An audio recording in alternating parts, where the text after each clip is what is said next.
Tantor Audio, a division of Recorded Books, presents A Million Years in a Day, a curious history of everyday life from the Stone Age to the Phone Age, by Greg Jenner. Narrated by Matthew Lloyd Davies. Introduction. If I had to guess, I'd say you're probably sitting down right now. Perhaps you're in that bountifully upholstered armchair, the bastion of upright comfort. Or perhaps you're the archetypal sofa slumper, sprawled inelegantly across a couch designed for three. Of course, if you're anything like me, you're listening to this standing up on an overcrowded and overpriced commuter train, your face hovering barely inches from a stranger's sweat-dampened armpit, while you shuttle between your home and your workplace. But I bet I can guess where you're not listening to this. I bet you're not in a cave. Though it boggles the mind to truly contemplate it, you and I are no different anatomically from people who lived 30,000 years ago. While we delight in cartoonish portrayals of people we might dub Ugg and Nug, smashing each other over the heads with clubs and dragging women around like wheelie bins, the truth is rather more nuanced. For starters, they weren't grunting numpties. In fact, they had the full faculty of language, the intellect to solve problems, and the urge to protect their loved ones and bury their mourned-for dead. They were, in every regard, modern humans like you or me. Yet our lives are hugely different from theirs. So how did we end up living as we do now? Well, just look around you. Every single aspect of your life is the byproduct of history, thousands of years in the making. Have a wander around your home, and a lot will appear unquestionably recent at first glance. But there's an extraordinary legacy to everything. Look at the clock on the wall. Have you ever stopped to consider who first attempted to measure time and how they may have done it, or why some countries change the clocks in the summer? Consider the book you're listening to. It was invented 2,000 years ago, and would be recognizable to St. Paul or Emperor Nero. These words are written in an alphabet that evolved over millennia from the prototype created by the ancient Phoenicians, following in a communication tradition that extended back through hieroglyphs and cuneiform-impressed wax tablets, all the way to the earliest prehistoric doodles on the walls of caves. The food in your cupboards comes from all over the world, and might once have been recognizable only to the Aztecs.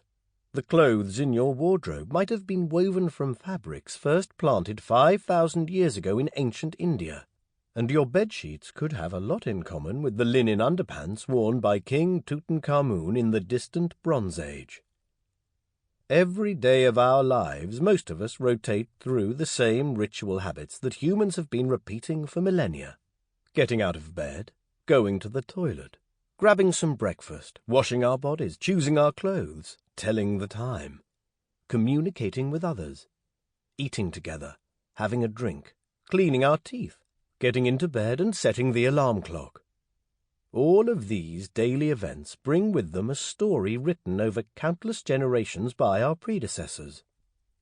I've scribbled this book as if it were describing the routine events of a modern Saturday, with each chapter focusing on a distinct activity that you might find familiar. But I've used that to spring backwards into the past to explore where these routines came from. Though it's surprising to imagine that we have anything in common with Stone Age cave loiterers, the things we do every day are the things we've pretty much always done. We tend to think of cavemen as shuffling idiots when we compare them with us. But could they have worked an iPhone or driven a car? Surprisingly, yes, if someone had shown them how. Alas, they were doomed by circumstance never to enjoy a joyride in a finely engineered Mercedes, or secretly listen to Bon Jovi's greatest hits on a train while pretending to read Madame Bovary, because while we reside in the latest chapter of the epic human story, they were scrabbling around in the boring bit at the beginning where the author thanks their colleagues, family members, and the person who does the typesetting. So, this book, in some small way, partly aims to rehabilitate the reputation of our ancestors, while answering long-held questions about why your life is the way it is. That's not to say there won't be moments when we roll our eyes in wonderment at the weirdness of the past, and I've tried to find humour in our differences. But I hope, above all, that you'll be astonished at how much we have in common with those who lived and died centuries or even millennia ago. Ultimately, this is a book about you and me, but it just happens to be set mostly in the past. 9:30 a.m. Rise and shine. The shrill klaxon of the alarm clock startles us from a deep snooze.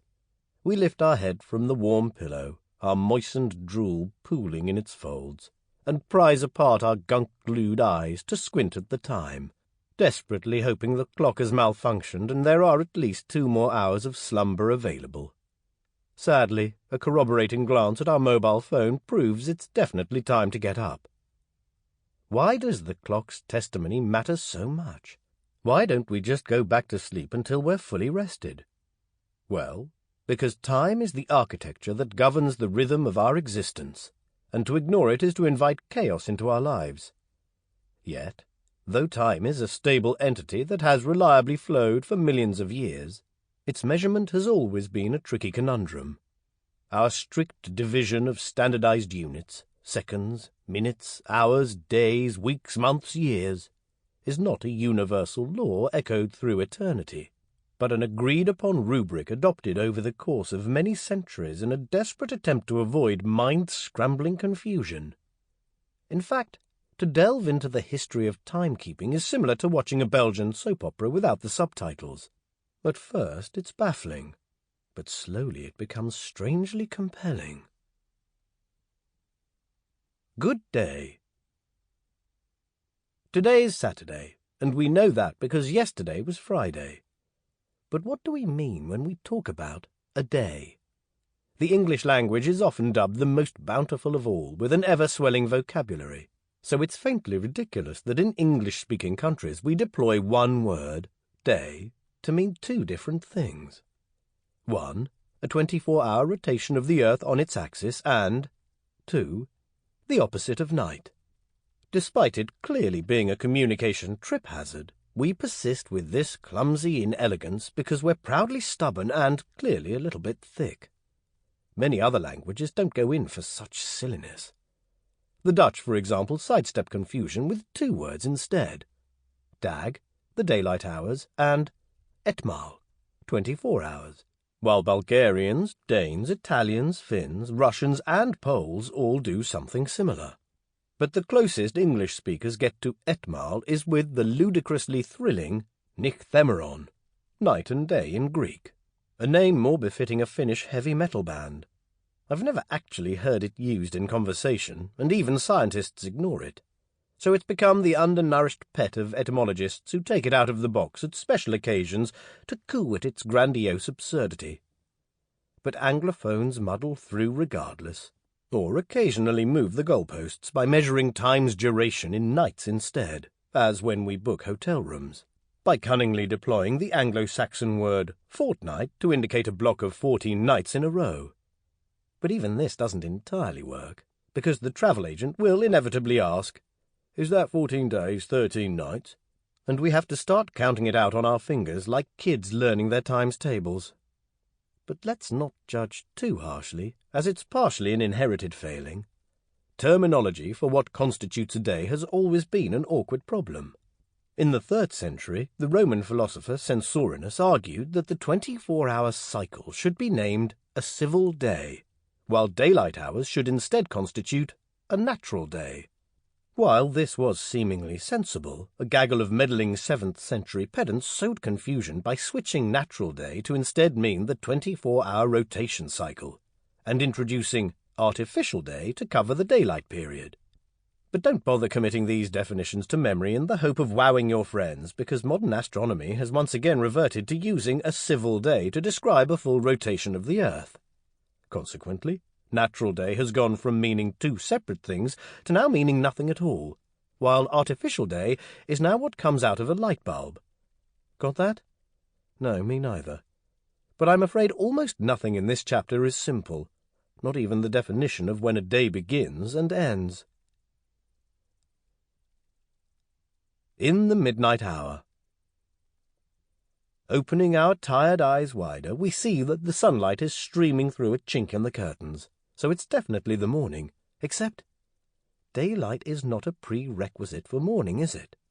In both modern West and East, a new day begins in the dark at 0000, which is why British revellers at New Year's Eve parties drunkenly garble the first two lines of Auld Lang Syne as the clock strikes midnight. But imagine the chaos if these intoxicated partygoers were forced to wait until dawn, getting drunker and drunker. It would sound less like a communal sing-song and more like a herd of cattle being drowned at sea. Midnight, though, is a confusing word. Its syllables say, "This is the middle of the night," and yet it actually signals the start of the morning, leading us to wrongly label 1 a.m. TV broadcasts as late-night telly, or boast about being up all night partying when we get home at 4 a.m. This blurring of the lines, letting a day stay up past its official bedtime, shows that the way we live our life has a surprising thing in common with a civilization that reached its peak about 3,500 years ago: ancient Egypt. In their hyper-religious culture, it was dawn that commenced a new day, not midnight.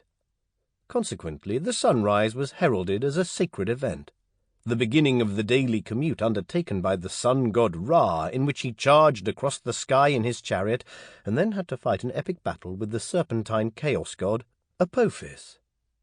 But to validate this eternal routine and make the sun rise, a dawn ceremony required the semi-divine pharaoh to perform cleansing rituals in the sacred temples of Karnak or Heliopolis.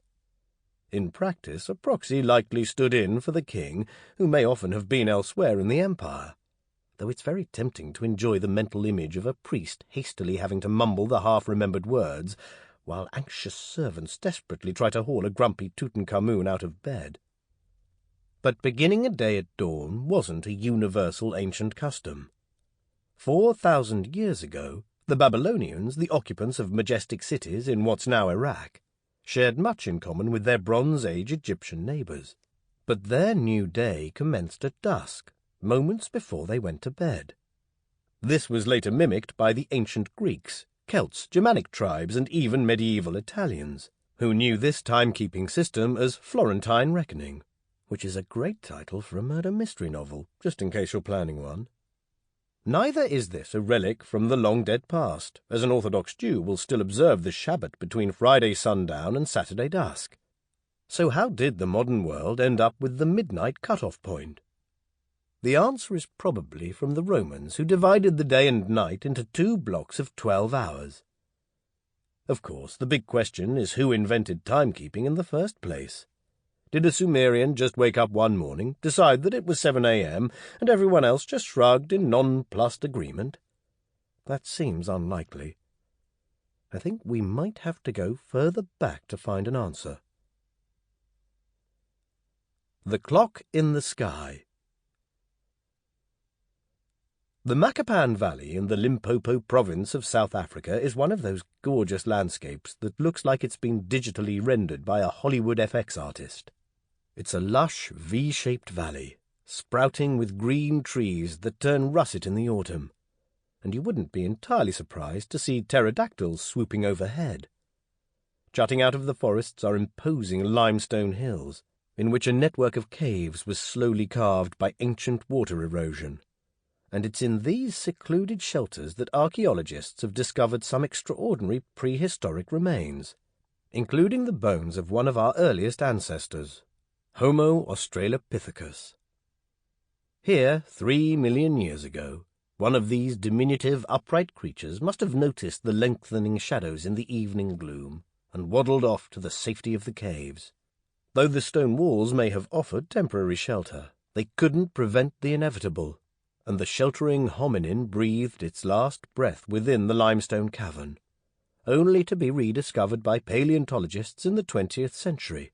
Australopithecus possessed virtually none of our intellectual powers and would have been really inept at crosswords. Yet even this primitive creature might have noticed the natural world's cyclical rhythms, the waxing and waning of the moon, the lapping of the tides, and the parade of quarterly seasons.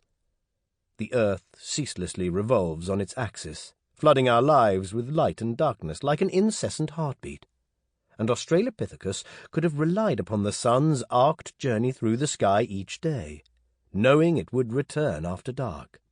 In short, he or she probably had a basic comprehension of time. This, however, is just guesswork. Where's the actual evidence for Stone Age timekeeping? If we fast forward to 30,000 years ago, a time when modern humans shared the planet with Neanderthals, then we encounter an enticingly ambiguous object found at Le Placard in the Dordogne region of France. It's an eagle bone, and scratched across its surface are a series of notches, carved horizontally at different times, which appear to chart the waxing of the moon through 14 days, from new to full.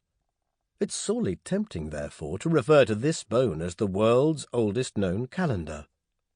Though it's not impossible that this was made by a Neanderthal, many archaeologists suspect that this rival clan of Homo was ill-matched against our superior cognitive adaptability.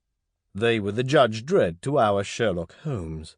Stronger, more robust, better at punching a bear right in its stupid ursine face, but more likely to scream in frustration if you'd asked them to adjust the clock on a microwave.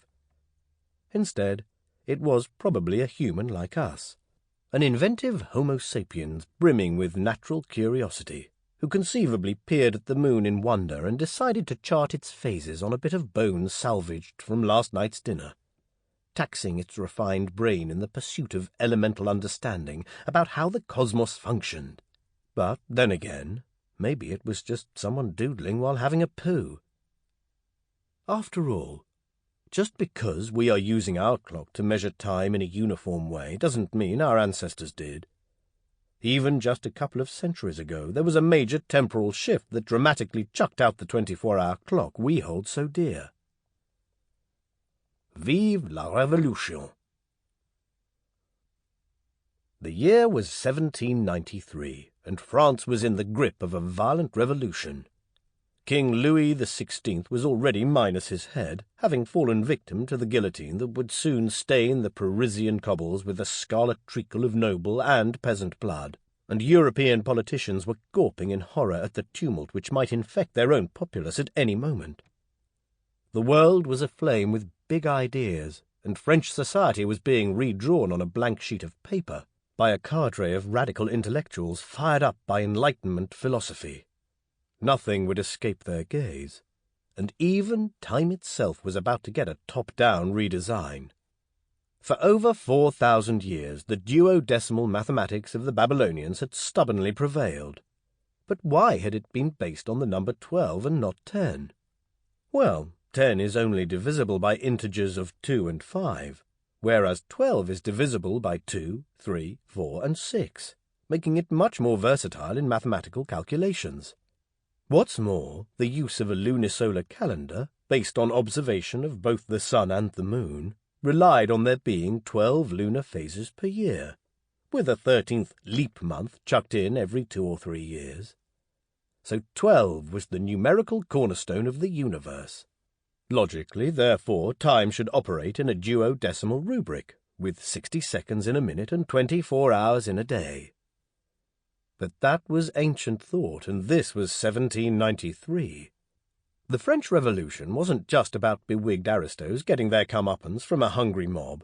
Its leaders also sought to break with the traditions of the corrupted past in favour of scientific rationalism. For more than 2 centuries, European philosophers had been muttering among themselves about a possible metric system, but now a window in which to test it had arrived. So, on 5 October, a proposal lodged a year earlier by Jean-Charles de Borda was voted into law by the new National Assembly.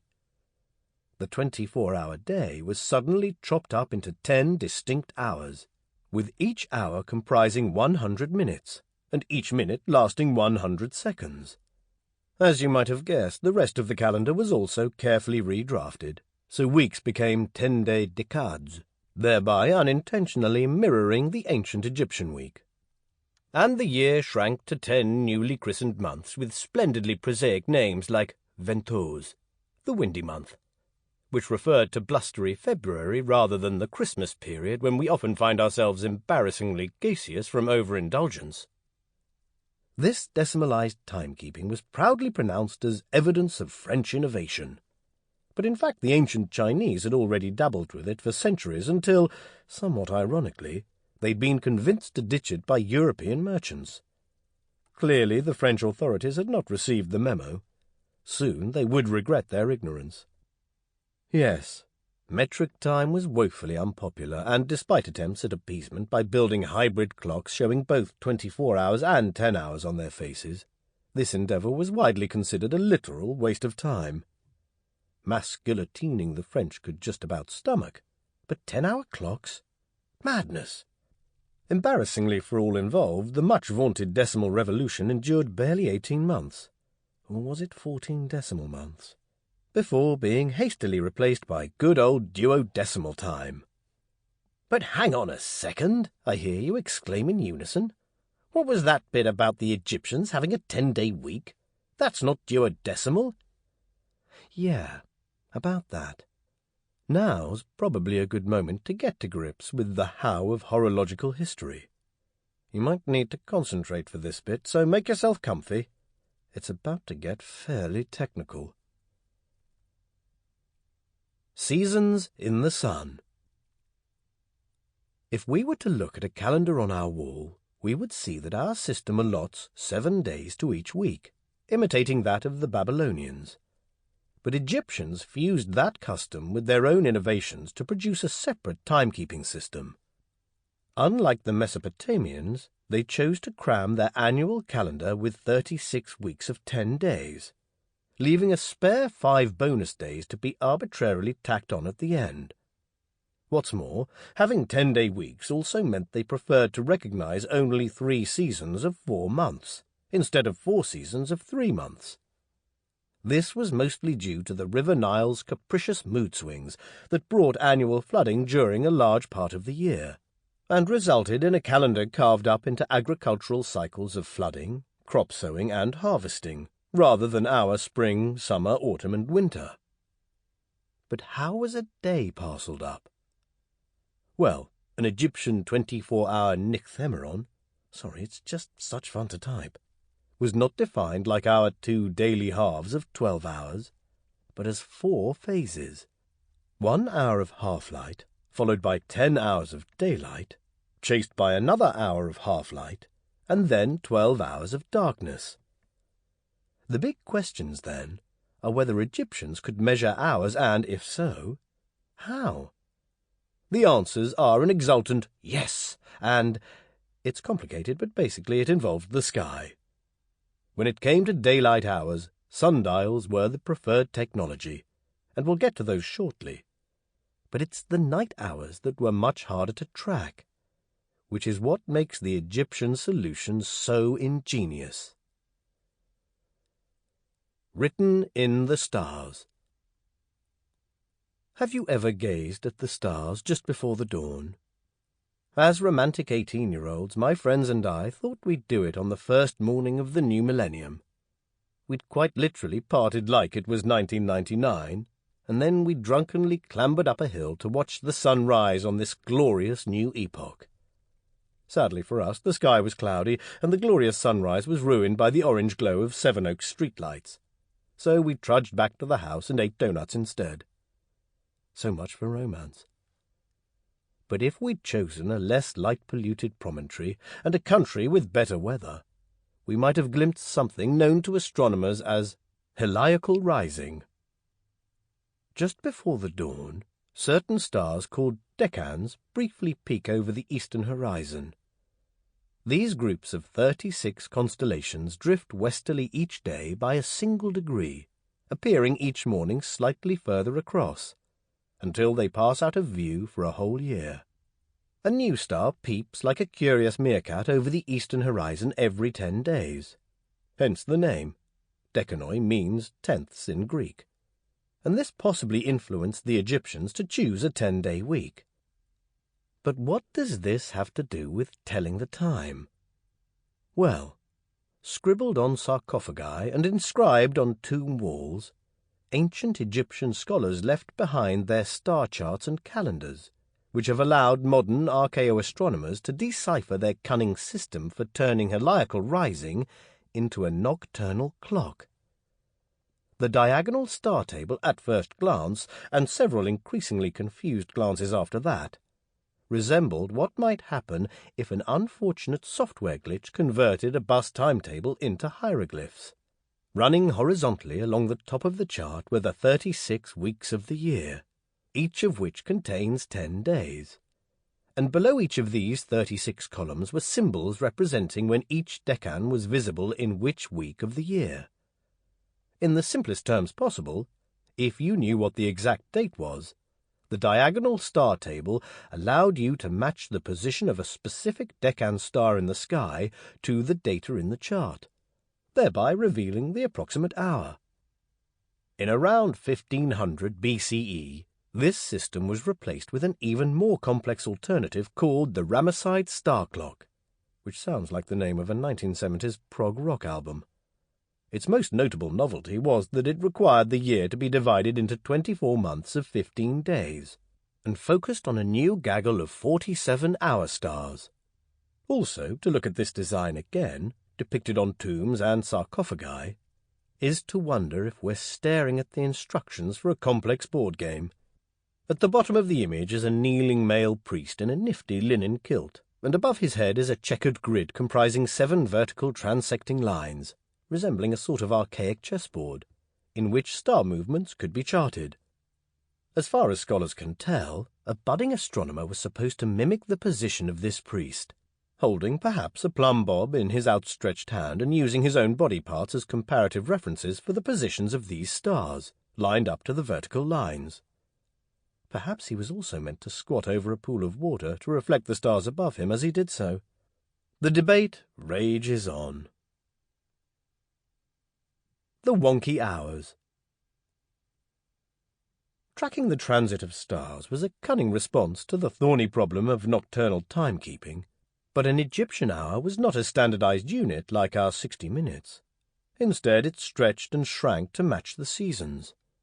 A daylight hour could be just 45 modern minutes in winter, and closer to 75 minutes in the sun-drenched summer. The ancients explained this by theorizing that the sun orbited the earth, not around the equator, but following an elliptic plane which started below the equator in the winter and then sloped upwards so that it rose above it in the summer before descending again. If that doesn't quite make sense, imagine a ringed frisbee placed at a diagonal slant over the middle of a beach ball so it's lower on the left and higher on the right. This, at least in Egyptian eyes, explained why the sun was higher in the summer sky. Consequently, there were always 10 hours of full daylight, plus 2 of half-light. But each of those hours was longer in July than in December, a phenomenon we might call seasonal hours. But even a seasonal hour was impossible to measure by stars alone in the middle of the day, so ancient timekeepers had to find another way of keeping track.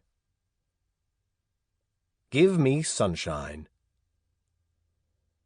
When the stars vanished and the sun came out, the methods changed again.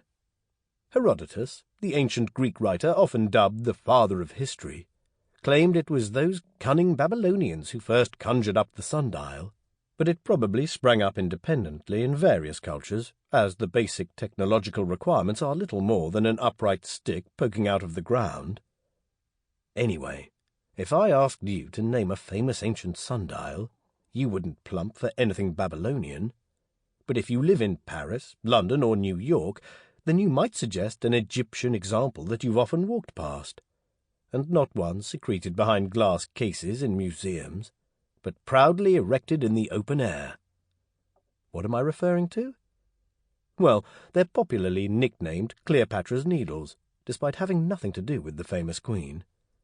In fact, they're nearly 3,500 years old, and by the time she was bumping uglies with Julius Caesar, these obelisks had already been standing guard in the sun-worshipping city of Heliopolis for 1,400 years. To be honest, archaeologists don't know if their purpose was deliberately temporal or if they were just massive ornaments that accidentally happened to cast a shadow. And, even if they were designed to tell the time, Their size made them impractical for day-to-day usage, so smaller alternatives were sought. The simplest... Sample complete. Ready to continue?